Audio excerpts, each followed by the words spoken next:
we got the speaker in here, Noah. Great. It was Cool. the I got fire starter, probably. the tweet out, guys. We are live with Lunatics, and remember that you have a chance at winning 100 BUSD while you're in here. Yeah, so sorry, I was in here from the beginning, but obviously I'm on my personal account because I was out. Apologies for that. Hey, no worries. We'll go ahead and get started now. What would you like me to address you as? Sega's fine. Sega. Se- Sega. SEGA. Sega. Cool. Yeah. Sega, welcome. My name is Noah. Whale Coin Talk community, welcome. Lunatics community, welcome. Sega, before we get started, give us a quick background of who you are and how you got to be in the crypto space today. Okay, so basically, me personally, I've kind of been an investor in the space for, I would say, around 7 years now. And when I kind of get involved in a project, I kind of, try and help out as much as I can. So in that time, I've kind of ended up helping on other projects. And yeah, so as an investor mainly, the team itself kind of came together again as investors in the space. And yeah, so a lot of some of them have worked on previous projects themselves. And then we kind of, over a period of time, built up relationships as you do from project to project.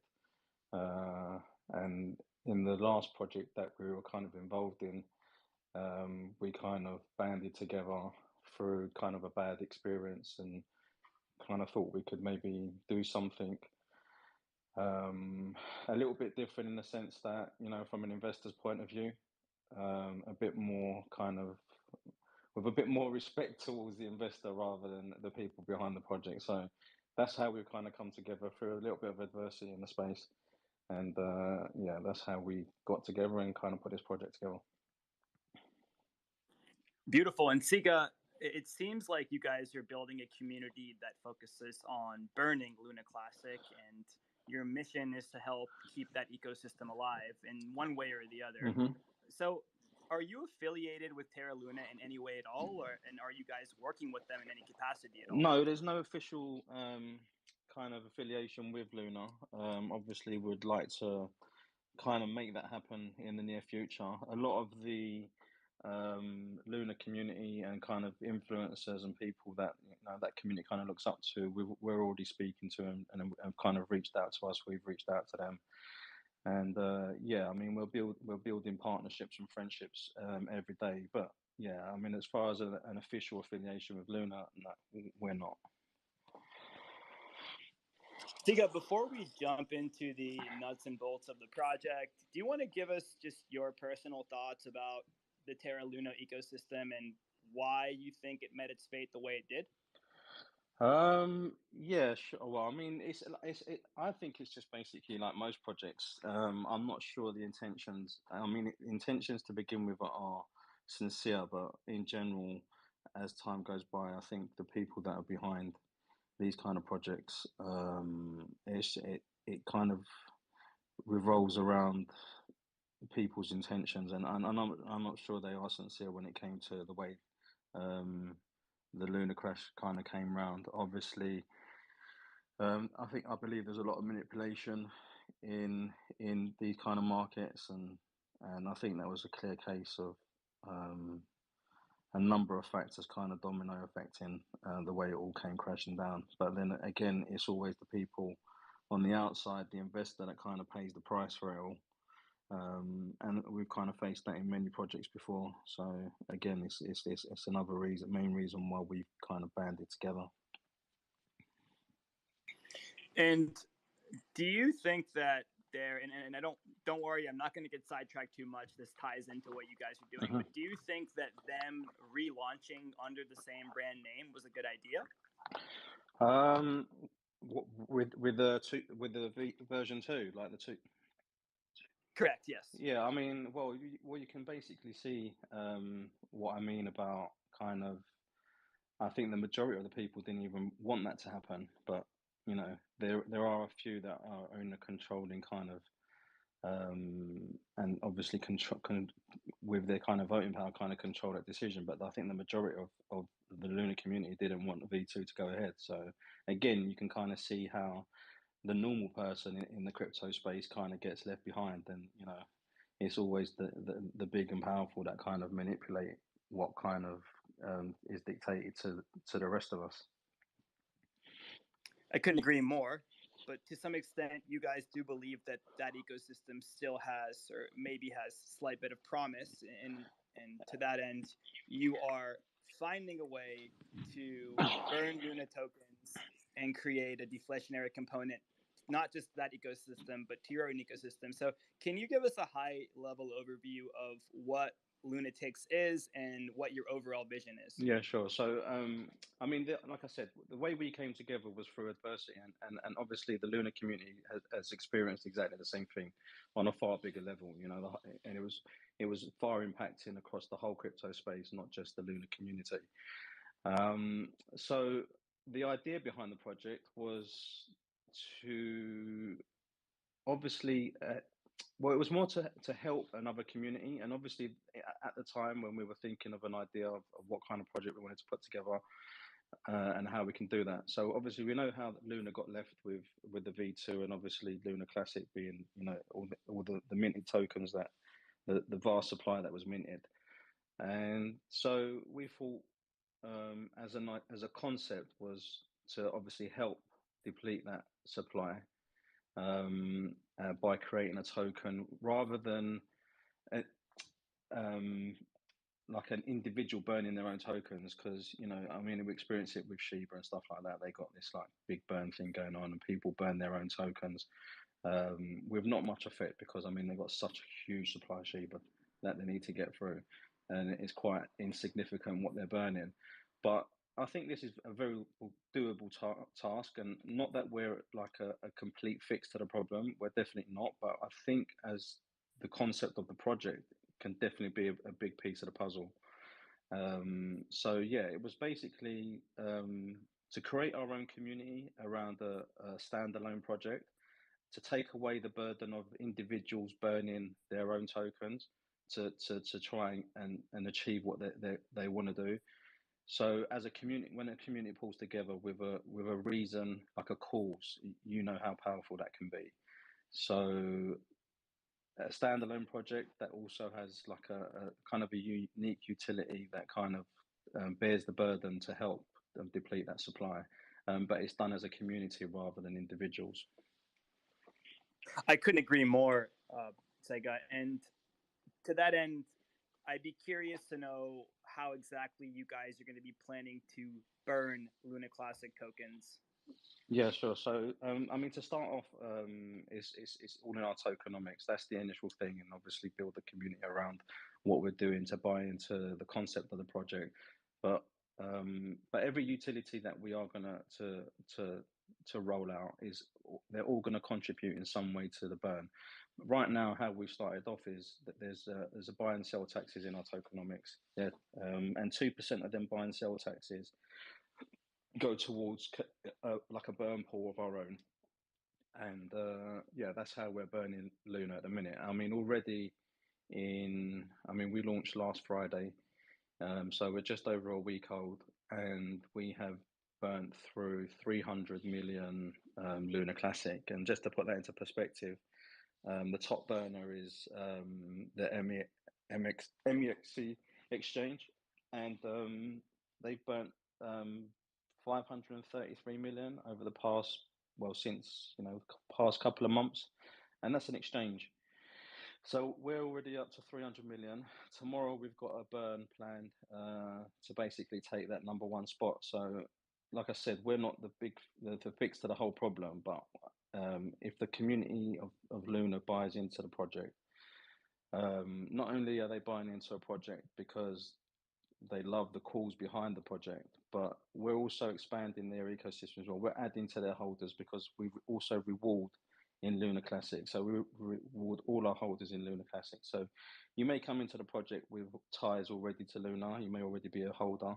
or you may just see it as potentially a good project where you can see where the growth's coming from, but you've got no initial ties with Luna. So by us giving rewards, we kind of bring that full circle where, like I said, you may not have no ties, but you then become a holder of Luna, and then you have got a vested interest in what the project's kind of been, but like the birth of the project's been about. So it kind of brings it all full circle.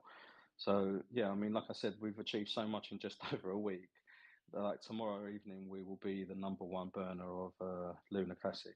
So, I mean, it's an amazing achievement in such a short time. I couldn't agree more.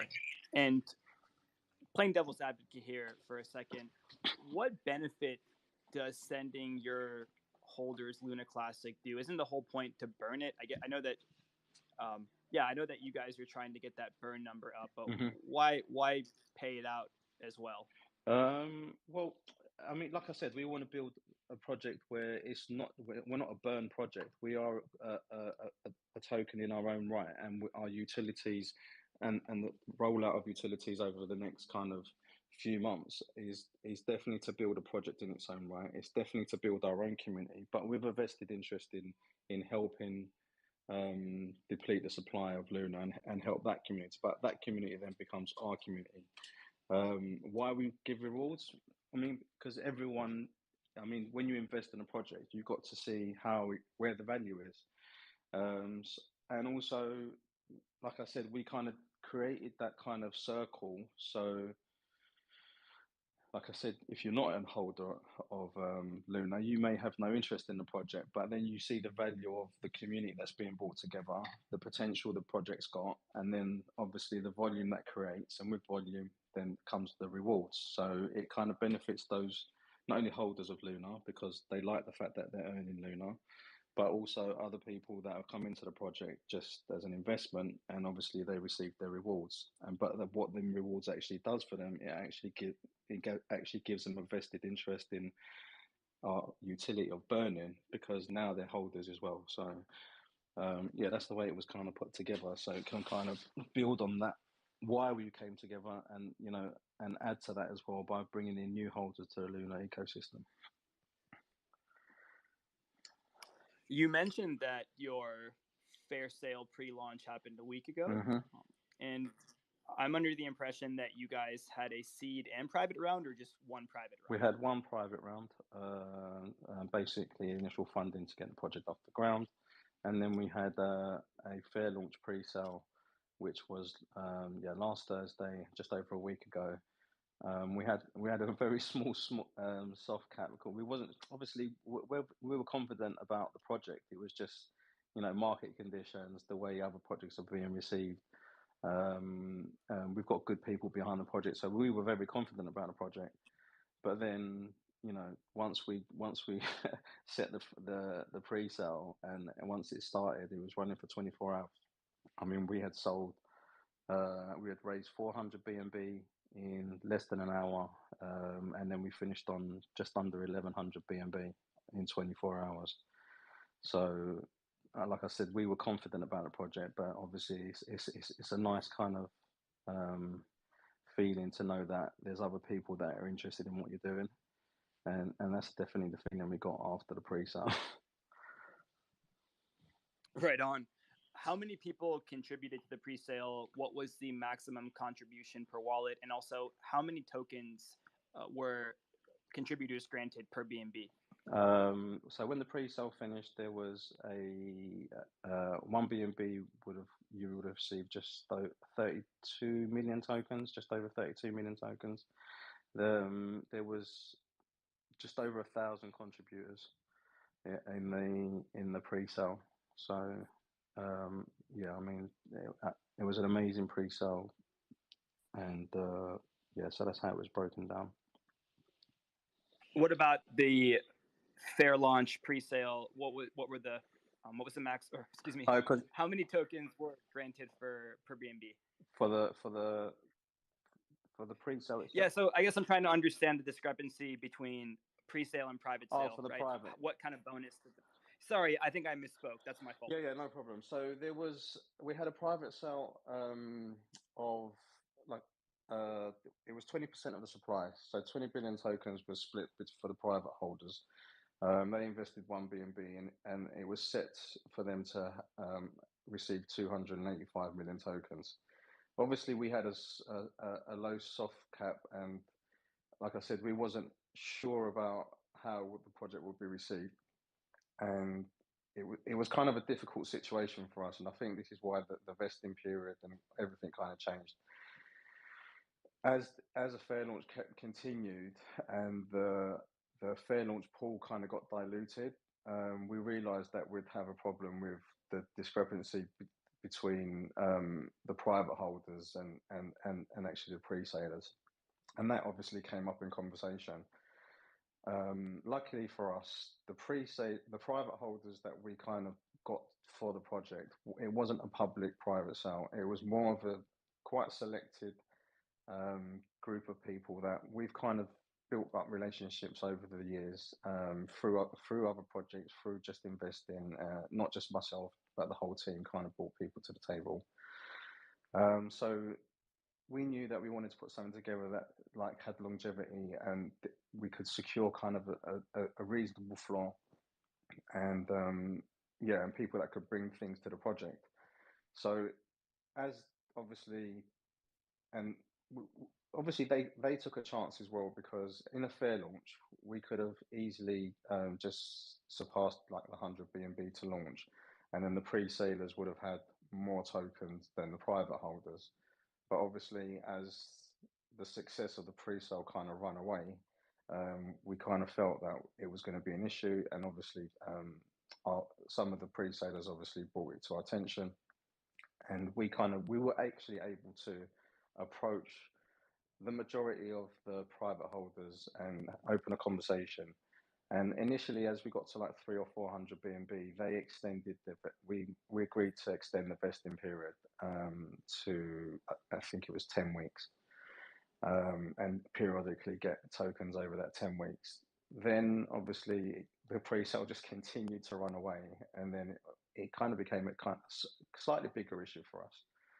And then we kind of went back to them and said, look, we're going to have to do something else.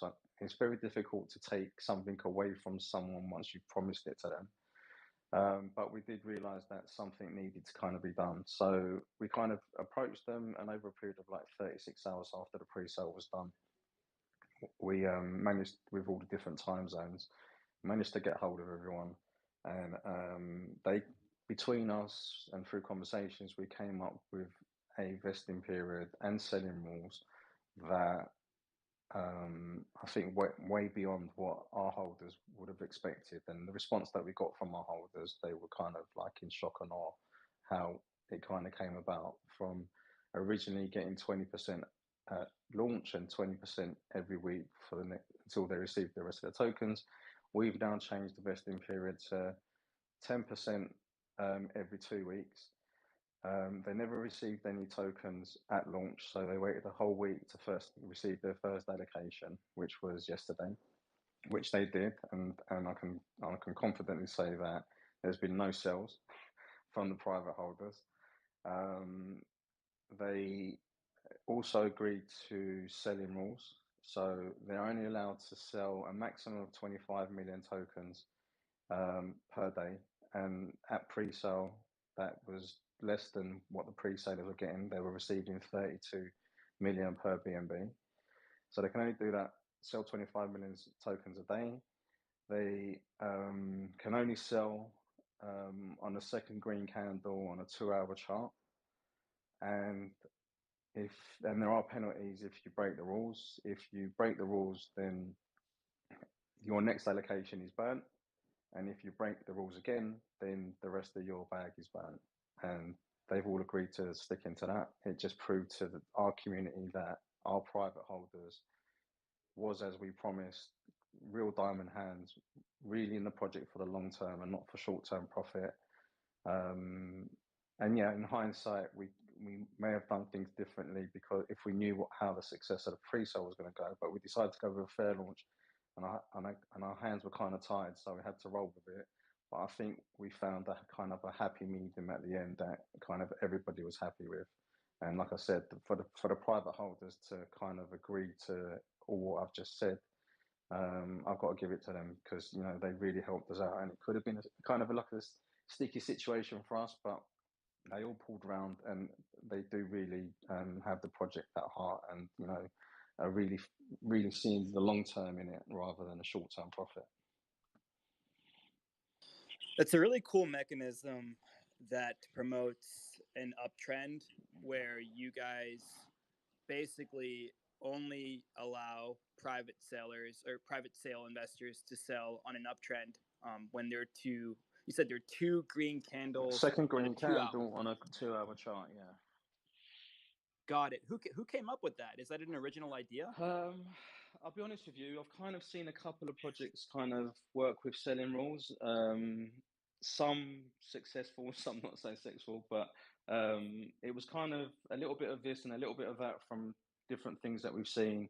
They kind of came up with stuff, and with the extension of the vesting, we kind of came up with a little bit as a team, discussing it with them. Like I said, it started 36 hours, but obviously we were launching 24 hours after the pre-sale, so we really wanted to get it wrapped up before we actually launched. So it was a bit of a tight kind of fix, but yeah, a little bit of this and a little bit of that from different things that we've seen.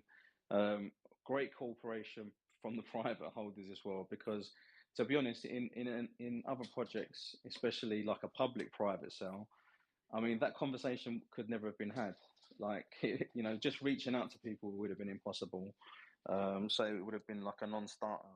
So the fact that we actually were able to have them conversations, and the fact that they were very responsive, and like I said, the way we decided to raise the funds for the project was to be more selective and really have the project's long-term kind of, we wanted that to be the core of the projects, and not like anyone looking for any short term. And like I said, the private holders received their first allocation yesterday, and I'm not 100% sure because I haven't checked, but the last time I checked, there hasn't been one sale from the private holders. So right on. And you broke down the tokenomic overview for Luna T. You explained the reflections, obviously, in Luna Classic, and that burn mechanism that is meant to deflate the overall supply. yeah. You guys are doing a lot of exciting things with NFTs. So let's hear about the Lunatics NFTs. How far down the roadmap can we expect those to be released? Yeah, so we've got our NFTs hopefully landing in a couple of weeks' time with a staking platform as well. So you'll be able to stake your NFTs.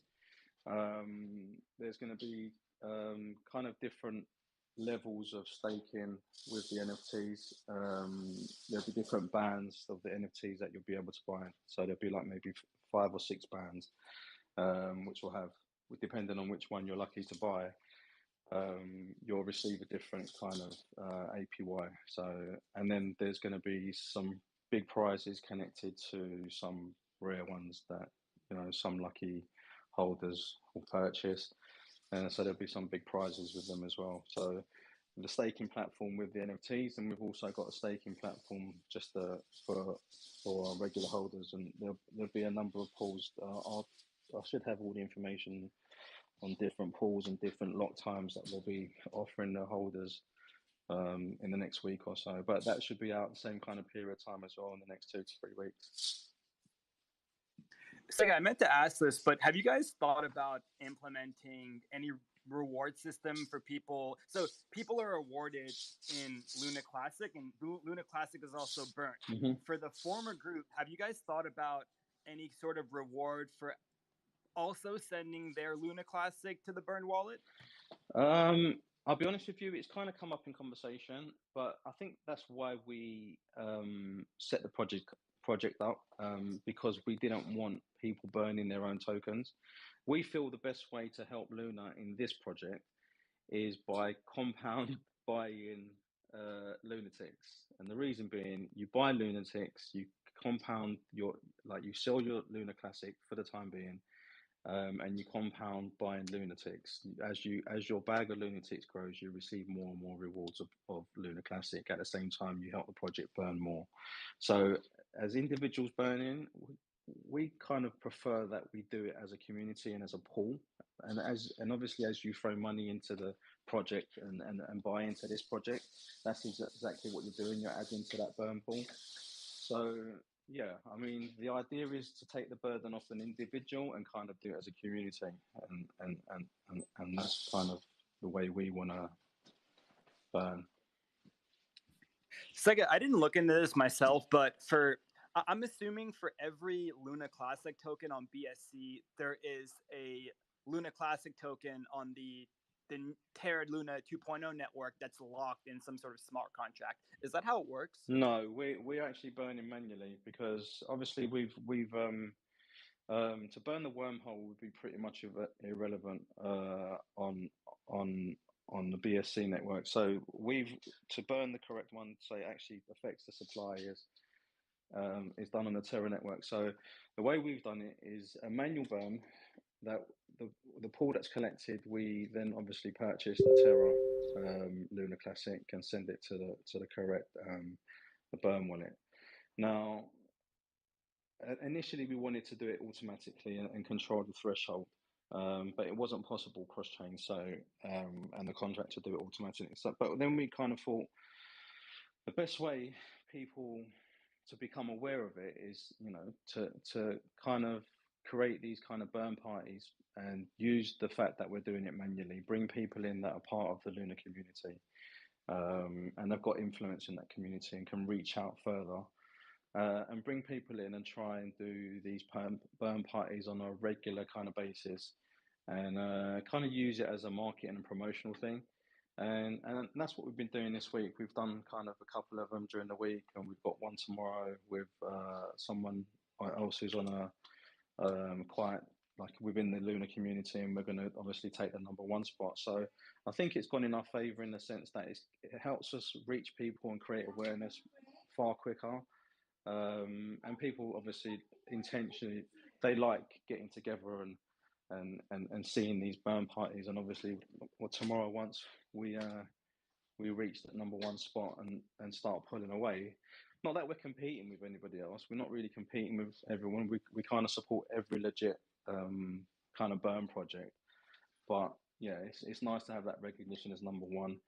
No one will be able to speak about burning Luna Classic without mentioning Lunatics now. So it kind of works, hand in hand in a promotional kind of way to create awareness. Sega, I think this is a really cool idea, and I'm curious to know if you think other people are going to try this with other ecosystems. Let's say doing this exact same model, but with Ethereum, doing this exact same model, but with Polygon or Avalanche. Yeah. To kind of communities like yours that are working to basically make the token, the community that they're trying to support, its native token, more scarce. You think it's going to become more and more popular? Yeah. And do you think there are any negatives to projects like this?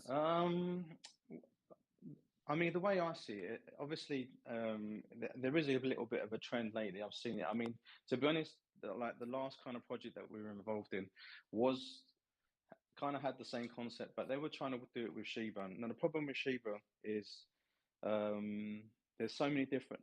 Well, one thing I'm not a fan of the way like the hierarchy of Shiba kind of control everything. I'm not a fan of the way they kind of adding on to Shiba with all these other things that they have got control of and kind of piggybacking off the back of it.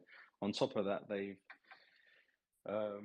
community is quite fractured in the sense that some want to burn, some don't want to burn, some want to create this big ecosystem and Shiba be the currency. And it's kind of like, I mean, it's just too fractured. Whereas as long as the community is willing, and I think the Luna community is, and there's a togetherness right now, and they're all banding together. There's no resistance in burning. They all want that to happen.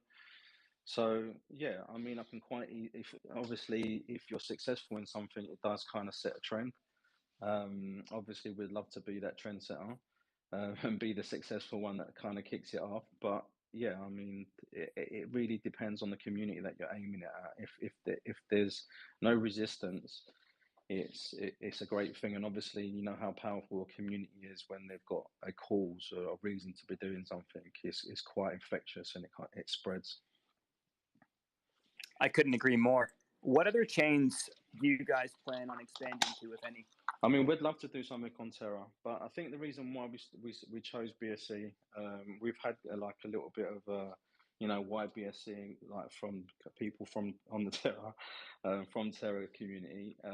It's I mean, for no other reason apart from being able to reach as many people as possible with the project to begin with. People know the network, people know how to use it.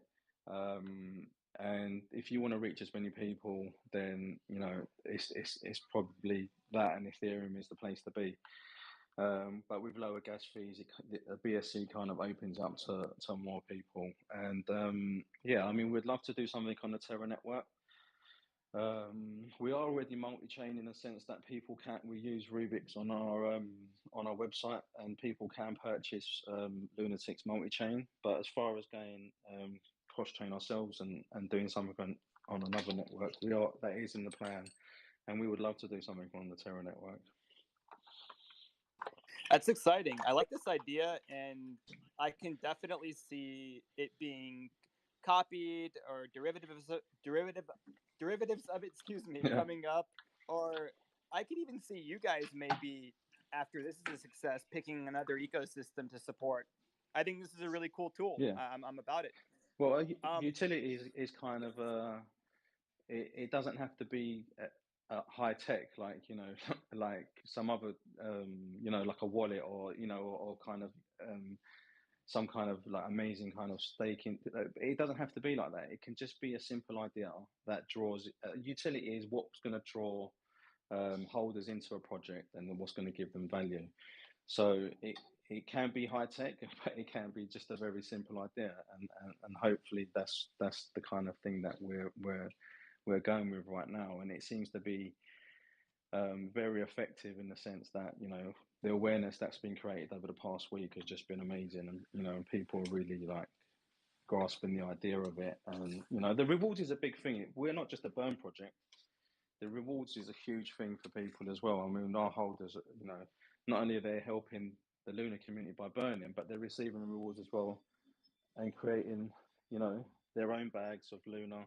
And yeah, some of them have like a selling, and like I kind of like how I would invest in Lunatics. I would like compound this and help the burn even more, while while you've got a bigger bag with Lunatics, you're obviously receiving more and more rewards, and the rewards is a huge thing for the whole community. They love it. Wow. So you mentioned the NFT utilities and that they're on the roadmap. I know you don't have all those details ironed out all the way through, but do you know, or do you have any idea of what the minting cost for the Lunatics NFTs will be? Minting cost, it's not worked out. We want to do something with our, like, to be purchased with our own native token as well, to tie it all in. There is talks of a launch pad, so then we then become like the mothership of the like projects, and obviously they use the Lunatics token. So yeah, I mean, the minting price is still not kind of worked out and ironed out. There's a number of different ways we're looking to release them as well. But like I said, the release date is within 2 to 3 weeks. But as far as the final kind of information coming out on how we're actually going to do it, is probably within a week or so. So once I get that information, then obviously we'll post it, and I'll make sure everyone that we've spoken to gets a copy of them, so they can obviously get back to their platform and all their users, and and relay that information, because I think it's going to be important for them to get that as early as possible, and create the excitement and the hype behind them, because I think they're going to sell really well. Right on. So really quick, tell us about your marketing campaign and the strategies that you guys are using to generate exposure for this ecosystem. Yeah, I mean, obviously the burn is a huge marketing tool for us. So in a way, you could spend hundreds of thousands on marketing, but burn, and people say, well, why don't you market rather than burn? But the burn is a huge marketing tool for us. It's reaching out to the community that is in need of that burn. It's what they're interested in. So obviously that's a huge marketing tool for us. We've actually partnered up with Brothers Marketing. They kind of helped us just pre-launch with well, a couple of things happened pre-launch. We lost our original dev a few weeks before we were planning to launch, and then Trav had kind of, a few of us kind of have got a relationship with him, and he basically put us in touch with Cracovia, who's our contract dev, and then so Krakowa's helped us do the contract.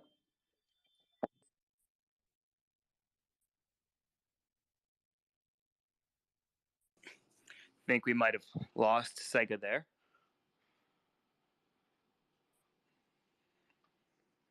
I'll wait for him to get back in here. Yeah, sorry, I just got disconnected a little bit. I don't know where I was. No worries, bro. Where I was up to. So, which bit was? No worries. You said you got forged a relationship with Travlad, and then we kind of lost you. Yeah, so Travlad kind of helped us with the new dev Cracovia, who's been absolutely amazing for us. And the people that have come on board with the project, as far as marketing, we've got obviously Brothers Marketing also came on board and helped us pre-launch, and it's been amazing for us. We've made that partnership official this week as well. So we've just rolled out another 90k in marketing for the week ahead. So we are spending money on marketing. We are spending money on burns. The people we've got around us as well on the project, we've got Duncan Gray. He's actually a core team member, like he's an influencer on Twitter as well. Happy to jump on board early on and put his name to the project and put his reputation on the line. Matthew Perry is an investor and probably rolls out a video a day on us, like off his own back. So people are really coming behind the project and obviously forming partnerships within the Luna community, and the partnerships that we've got in the pipeline to try and roll out as we kind of meet on our targets. Is I mean, the rollout of marketing is going to be huge. We've already started on that, so I mean, touch wood so far. It's been amazing for the week. I mean, we haven't got a crystal ball. We all know how the space is, and yeah, so we'll see how it goes. But we'll definitely put everything in place that we can do to make it a success. And obviously, our platform is built on the community and building that community first and foremost, and then using them to catapult us into more than a meme token. Awesome, and I can see here that Matthew Perry has done a couple of videos with you guys. Yeah, a couple to say the least. Yeah, like if it doesn't mention us or do a small video on us like every day, it's a bit of a letdown, and that's purely off his own back. He's an investor. He's not a partner of the project, but he believes, he loves what we're doing, and it's nice to have people like that are not after a payday, that believe in, can see what you're doing, can see the value to the Luna community, can see the value in the project as an investor as well. And no doubt. And yeah, literally. Sorry, I just expanded. You're right. I had Googled it and I only saw 2 videos, and then I expanded it, and it's like pages of videos of him talking about Lunatics. So that's really awesome, man. Yeah. Congratulations on that. No, it's much appreciated by him and then obviously the whole community. I mean, within a week, the YouTube videos that have gone up, like people that we've not approached, it's just obviously Luna's a hot topic at the minute. There's lots of people talking about it. It's trending kind of thing worldwide. People not in crypto have heard about Luna crash and all of that. It was covered, worldwide. So it's a topic that you can talk about with people, and obviously it's got the interest of people, and obviously helping that community as well. People, look, I know there's skepticism when you launch a project like this, especially in this space. But this is why we've done it. we want to show that we're legitimate. We want to show that, you know, we do keep our promises and stick to what we say we're going to do. And we've done that so far. And the more we do that, more people are going to jump on board. And, you know, the people that have, I mean, the whole team's doxed. So like if I going back to like the project itself, the whole team's doxed. Obviously Duncan's doxed as well. There's multiple things that we put fail safes in the project because we've experienced it ourselves in other projects. So there's multi-sig wallets for security. There's not one person in control. There's literally 10 team members, and I can literally say to you we're 10 owners. There's not one specific owner to say that the project is in control of one person. That's why there's multi-sig wallets for marketing. There's multi-sig wallets for the burn wallets. You know, decisions are made like equally. The communities are involved. Anything we could, obviously we've been audited, KYC'd. I mean, all these little pet hates that we had while we were in projects. There's no transfer taxes from moving tokens from wallet to wallet. I mean, we used to hate that in every project that we were in. You know, anything we can do from the investor's point of view, because we have been that person, we have been that investor, and we know what it's like when you know, you want to transfer some tokens to a family member, or you know, and then you got to, you know, you get taxed for doing that. There's a number of things that, you know, we've put in place because we're trying to see it from the other side of things, and you know, even in the community when you're in your Telegram and you know there's no VCs opening regularly, things are not great or they're not, and things don't look bright, but then that's the time when you need someone to come into the VC and, you know, calm things down or explain or give them an update of what kind of things. We know all them pay hates when we were investors, so we're trying to do the opposite. So we open VCs every day, impromptu ones. We've got scheduled ones. The whole team, we haven't got no admins. The whole team takes care of the chat, so we're very connected with the community. We're kind of doing it in a different way to the way you normally see it because we want to be so involved. Then we're doing it from the perspective of an investor rather than a project. You know, it's your project. I'll do it my way. Yeah, so we're trying to do it slightly different. So I got one more question about security, and then I want to let our community members have some time to ask you questions. Mm-hmm. I read that you guys have a multi-sig marketing wallet. How many signatures does that require? 4, which is sometimes very difficult when everyone's in different time zones. Like yesterday, I needed to pay something, and I had to wait for someone to wake up, but there was 3 signatures. But it's there for a reason, and we've done that, you know, so everyone can see that, you know, the money's there. We're going to spend it on obviously what we need to push the project forward, but at the same time, no one's got access to it. No, it's going to be there in the morning, so you can go to sleep at night and know full well that, you know, no one's running off in the middle of the night with the money. And we've done that with our burn wallet as well. So obviously the burn pool builds up, and when it's time to burn, the same signatures are required. So yeah, we're trying to put as many things in place to kind of give that confidence to the investor that they're in the right place. They can see what we're trying to do as a team and try and connect ourselves to the community and obviously be part of that rather than segregate and kind of, you know, we're running a show. But yeah, anything we can do to try and to feed that confidence, then we will do. Right on. So if you don't mind, Sega, I'm going to start calling on some community members. Let's start with Aisha. Thank you, Noah. So, on your roadmap in phase 3, it's mentioned that you will start the development of Lunatics Play to Earn game. I want to know that what kind of a game will it be? Well, I'll be very honest with you. We're in very early talks, and there's we've got the game designer that we plan to use, obviously because we're a week old, and our roadmap was, you know, for the foreseeable near future. With our pre-sale and obviously the early success, we've been able to kind of like bring things forward. So we are kind of although everything was planned and we knew who we were going to use, and even our staking platform, it was already in development and stuff. We are ramping things up and bringing things forward. So the game in itself was a kind of 3 ideas floating about, and we will have to decide very shortly. And again, once that news becomes available, I'll definitely release it. But like I said, we are just 7 days old, so it's something that is definitely being brought forward. Okay, understood.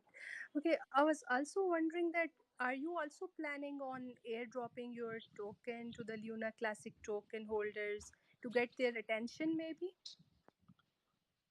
Dropping our token, dropping the Yes. Lunatics token Yeah.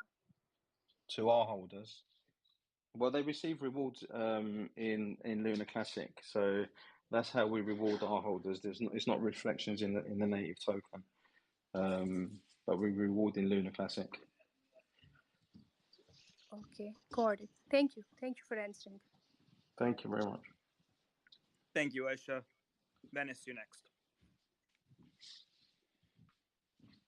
Okay, thanks, Noah. Actually, I was reading your white paper and listened to your presentation. You have almost explained everything, and everything was clear. But there was a project named LunCX that was launched on July 18th, and they have similar goal as Lunatics to reward and burn Luna Classic and also NFTs.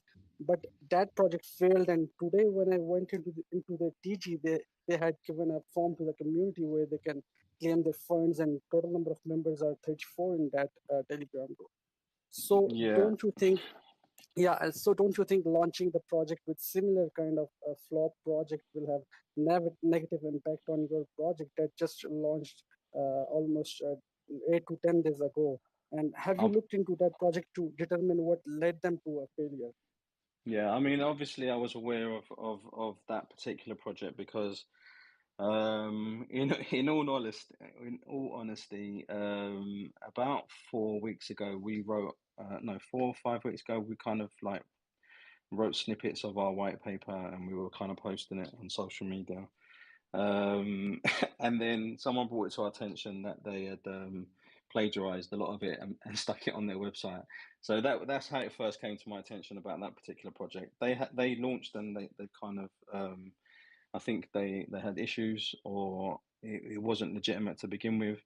I mean, I've done my research a little bit into it, obviously, because it's kind of a similar concept and kind of releasing at the same time. We said that we were launching on the 20th. All of a sudden, they were launching on the 18th. So it was all kind of I don't know, maybe one of them things. But obviously, people need to be careful and understand. You know, when project comes up and there's a pre-sale, you've got to do your own research. I've done my research maybe for a different reason because it was a similar concept and I wanted to look into it. I actually reached out to them because they were actually burning the wormhole BSC Luna, which is pretty much irrelevant. It's like as if you're locking up your tokens in a private wallet and say, I'm never going to sell them. It doesn't actually affect the actual total supply of the Luna Classic. So I actually reached out to them and tried to point that out to them to begin with no kind of thing. So I'm not too sure about the legitimacy of the whole project itself. So yeah, but listen, at the end of the day, it's an idea. They definitely jumped on it after us because, like I said, if you look at the original website, it kind of plagiarized a lot of our white paper. But even since then, we've in the last week, and we're only a week old, and the success that we've kind of had early doors, there was it's flattering because it's obviously if you're successful and people like like Flocky, and then there's Baby Flocky, that kind of thing.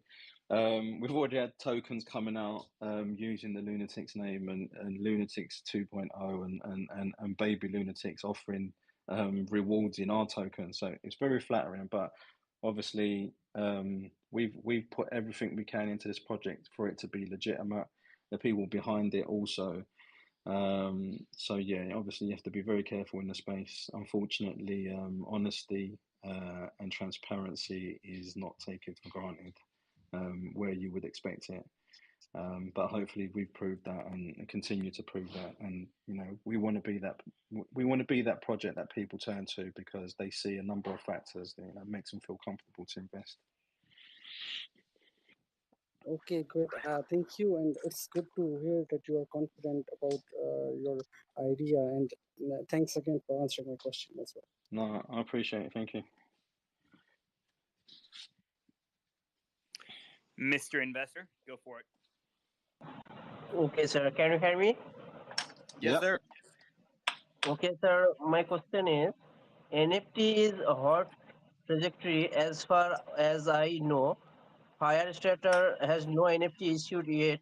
Do you have any plan for this? And what's your inspiration? Our Thank you. NFTs, yeah, we've got NFTs planned. They're actually being designed and kind of finished up in the next, I'd say 10 to 2 weeks, and then the platform is ready as well for the staking. So you'll be able to stake them NFTs. I'll get the details out hopefully in the next week on what they'll actually cost and the utility behind it exactly. So yeah, definitely available. The NFTs look amazing. They're actually done by one of our holders. So yeah, I mean, exciting times with NFTs. I've seen I've seen how they're kind of coming along, and they do look amazing. Okay. One more question. Security is the weakness of any project.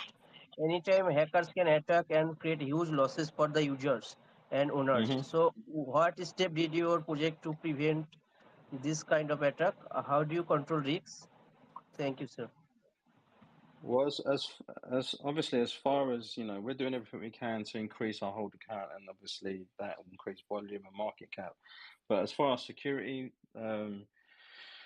we can only do as much as we can in the sense of we've been audited, we're KYC, the whole team is doxed. It's quite a rare thing to go into a project these days in crypto and see a whole team doxed, quite willing to be vocal, doing video calls, live videos on YouTube and stuff like that. So especially at the beginning, after a project's successful, it's quite easy to stand in front of them and say, yeah, it was me. But when you're first starting out and you never quite know how it's going to turn out, it's quite daunting, and I think that's why a lot of people tend to hide behind, a profile and just see how the success of the project kind of turns out first before they kind of step out in front of it, because it's too easy for them these days to kind of just, it's not worked out. Okay, no one knows who I was. Next project, and then move on with no concern or interest for the investor. But we're confident about what we're doing. We've put all these fail safes in place, multi-sig wallets, etc.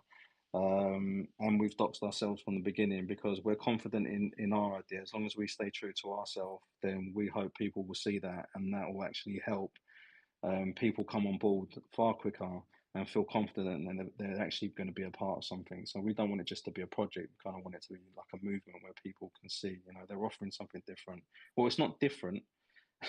I say it's different when honesty, transparency, it shouldn't be different. It should be something that you expect, but you just can't take that for granted in this space. So yeah, people see that, people are willing to talk and communicate and be vocal and be visible, and put their name behind it from the beginning, then they must have some kind of confidence in what they're doing.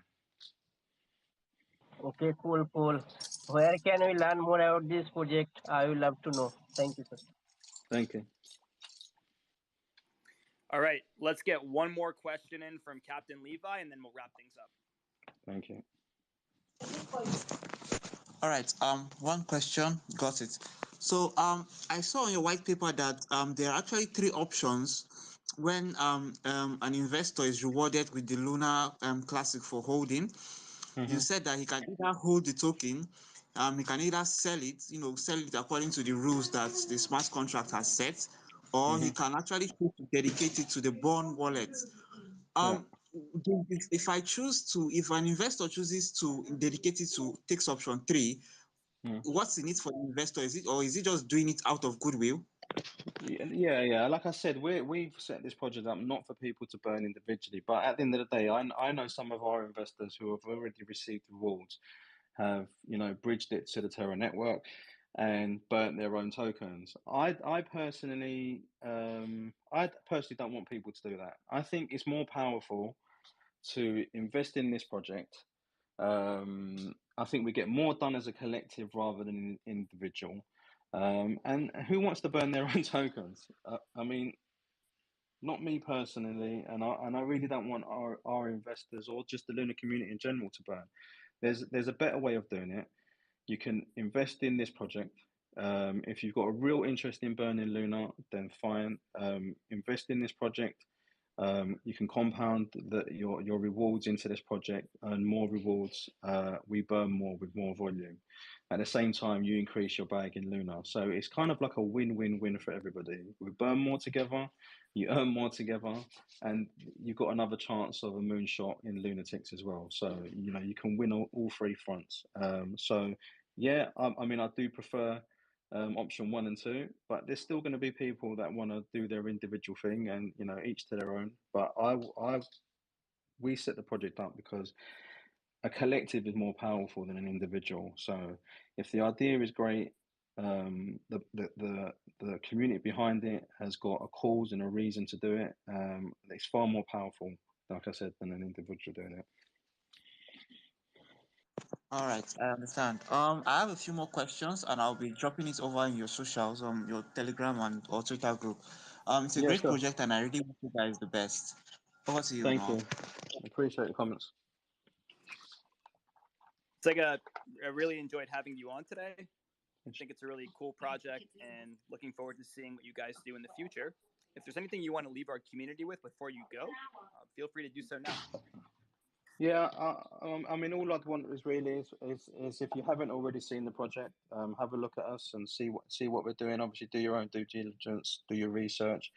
Any questions, like I said, community is very open, and so is a team. So you can literally come into our TGs and social platforms, and someone will respond to you like immediately. So you know, any questions about the project, how it's run, if there's any like not quite understanding how it works, we'd be more than happy to do that. And I really do think myself, and I kind of get the feeling from the community that something special is like, I can't explain, like when you get that tingly feeling like you're not just a part of a project, but there's kind of something different happening, and we definitely get that feeling at Lunatics. And yeah, I hope it continues. I hope it continues too, and I think we'll see more of these sorts of projects, these community-driven projects that are meant to assist a larger and more well-known community pop up. I think you guys are going to be trailblazers in that regard. Excuse me. So, yeah. Sega, again, thank you for joining us today. I wish you the best of luck in the future. Whale Coin Talk community, thank you for joining us today. Remember that everything you hear on Whale Coin Talk is for educational purposes only. We do not give any financial advice. Always do your own research and invest what you're willing to lose. Thank you for joining us tomorrow, so stay tuned for those. Take care, everybody. Yeah, appreciate the time, guys. Thank you. Appreciate it.